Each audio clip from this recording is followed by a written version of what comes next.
When he was a young boy, Akemitsu Akagamai was taught by his father that a person should have as many lovers as possible. However, this eventually led Akemitsu's father to abandon him so that he could pursue his womanizing ways. This traumatized the young Akemitsu, who still holds a grudge against his father now that he is older. Akemitsu is determined to be completely different from his father, and he wants to prove a man can live and be happy completely alone, and with no woman. He absolutely refuses to fall in love and ignores all the dating advice he gets. His family reputation still haunts him as well, because his father was so famous for his playboy habits. One night, Akemitsu is heading home when he gets run over by a straw barrel. He meets a cute girl named Yuzuki Aoba who accidentally dropped the barrel on him, and he instantly falls in love. Seeing how dangerous this is, Akemitsu quickly ran away to head home and forget what happened. The next day, his friends become shocked when Akemitsu decides to join them in drinking and meeting girls for the first time. And after a fun night, Akemitsu realizes that his family madness has infected him, and he is affected by his feelings. He decides he must do something drastic and decides he must drop out of school to become a monk in the countryside to avoid his desires. He flees to a remote temple called the Mikuzuki Temple, a remote male-only temple.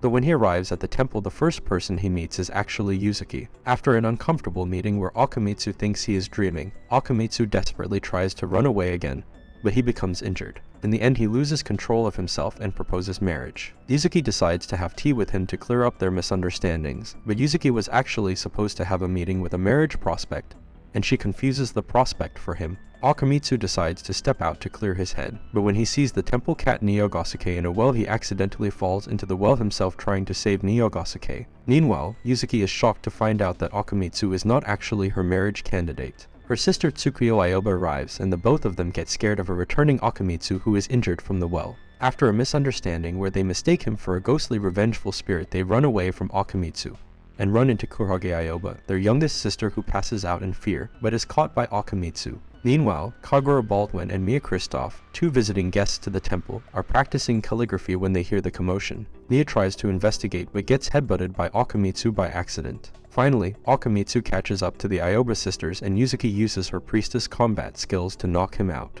Later, the head priestess of the temple Kiki corrects the misunderstanding and explains that Akemitsu is a new monk joining the temple. Meanwhile, Akemitsu is shocked to discover that the Mikuzuki temple is not a male-only temple at all, and had recently been converted into a temple for priestesses. Yuzuki is apologetic for beating him up, but Akemitsu feels some ill feelings toward him. Kiki suggests that they allow Akemitsu to stay as a monk anyway because they can give him grunt work and use him for hard labor. Some of the priestesses are swayed by this argument, but Mia and Tsukuyo angrily disagree. Akemitsu decides to leave anyway, thanking Yuzuki for helping him, but that he intends to join a different temple. While waiting for the bus home, Yuzuki finds him camping out at the bench because the next bus is in the morning. She invites him to stay one night at the temple since there is a lot of space there, but he still declines. They end up talking about their first meeting, and Yuzuki becomes embarrassed remembering his marriage proposal. But after they formally introduce themselves to each other, Yuzuki realizes that he is the son of the man who cheated the temple for millions of yen. They return to the temple where the group try to decide how he should repay his debt, and they consider the slave or the organ trade.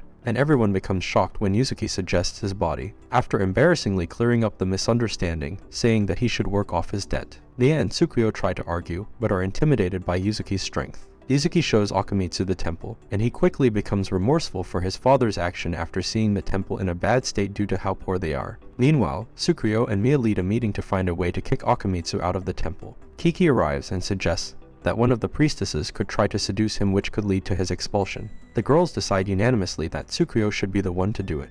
The next morning, Akemitsu wakes up to get as many chores done as possible, but he becomes distracted by Yuzuki in her pajamas. Meanwhile, a spying Tsukuyo is very unimpressed. Later, when Akemitsu serves breakfast, Tsukuyo is shocked that he is a better cook than all of the priestesses. Tsukuyo decides to put her plans into action, and she gives him bad and uncomfortable work clothes and assigns him cleaning duty. But Tsukuyo is shocked when he happily cleans everything, and even helps with the temple accounting. Finally, Tsukuyo decides to dump cold water on him using training as an excuse, so that he will become sick and leave. Akemitsu is uncomfortable, but becomes heartened when he sees a passing Yuzuki in school uniform and claims to have reached true enlightenment unaffected by the cold.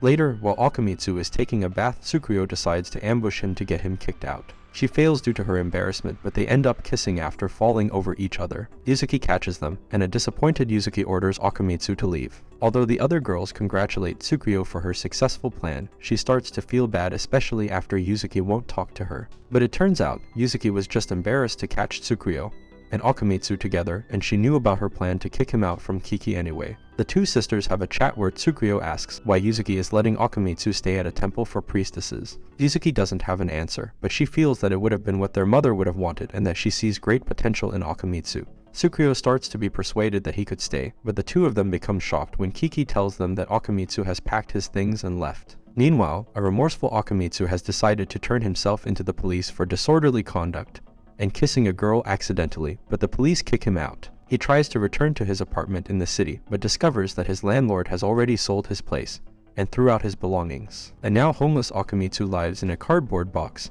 and decides that he must somehow repay the temple by selling his organs. A surprised Yuzuki finds him under the bridge, and she clarifies that she didn't kick him out and just wanted him to leave the bath. She tells him as a child he should listen to his elders, but when they discover that he is 4 years older than her, she tells him that adults should listen to the youth more. She announces her intention to help him reach enlightenment, and tells him to return to the temple. Meanwhile, Tsukuyo arrives and apologizes for her behavior. She also gives him a new debt to pay off for accidentally kissing her. They return to the temple, where Mia is shocked that Akemitsu is now returning. Tsukuyo still isn't comfortable with having him around, but she will tolerate his presence. Akemitsu has a conversation with Tsukuyo and Kurage, where Kurage reveals that Yuzuki used to be unreliable and somewhat clumsy growing up.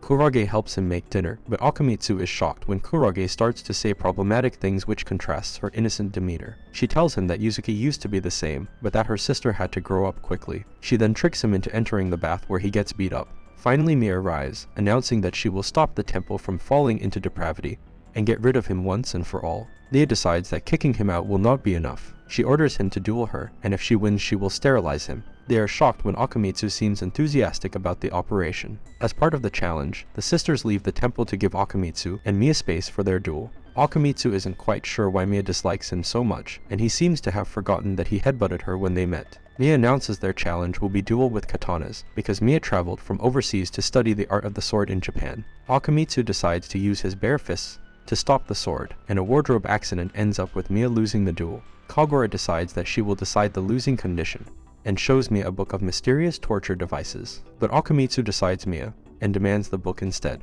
Unfortunately, Mia misinterprets his request for the book and she runs away in fear. Akemitsu goes to sleep disappointed he could not get the book, which could help him reach enlightenment. That night, Mia visits Akemitsu to try to make amends, and in his tired state he believes he is dreaming. After discovering Kagura filming them, Akemitsu tells Mia that she should protect her purity, and that all he wanted was the torture book. A shocked Mia runs away, humiliated by her miscommunication. Eventually, Mia calms down and returns to the temple. She meets Akemitsu in a storage room, but they discover that Kagura has purposefully locked them together. After trying to get out, they decide to call for help in the morning. Akemitsu explores the room to find a strange table, which Mia reluctantly tells him is a table used to display the heads of traitors. After Mia sneezes, Akemitsu insists on giving Mia a blanket, and she accidentally confesses she is avoiding him because she finds him attractive. An embarrassed Mia starts to cry, and after they calm down she asks him to forget what she said. Mia reveals that she came to Japan because she wanted to escape her family, an old and distinguished bloodline that is obsessed with marrying beautiful people.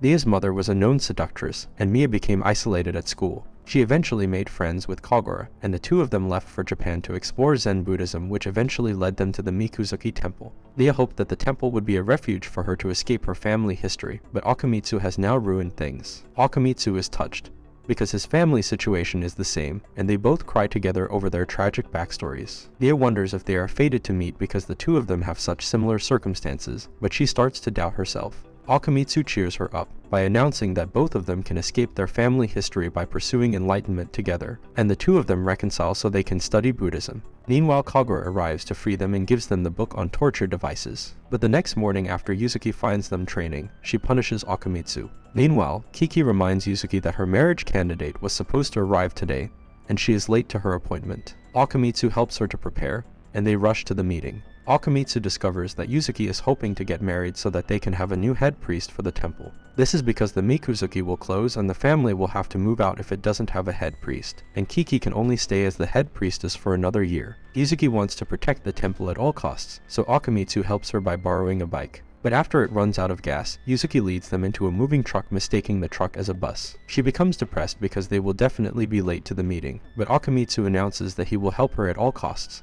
and will try to break down the truck door.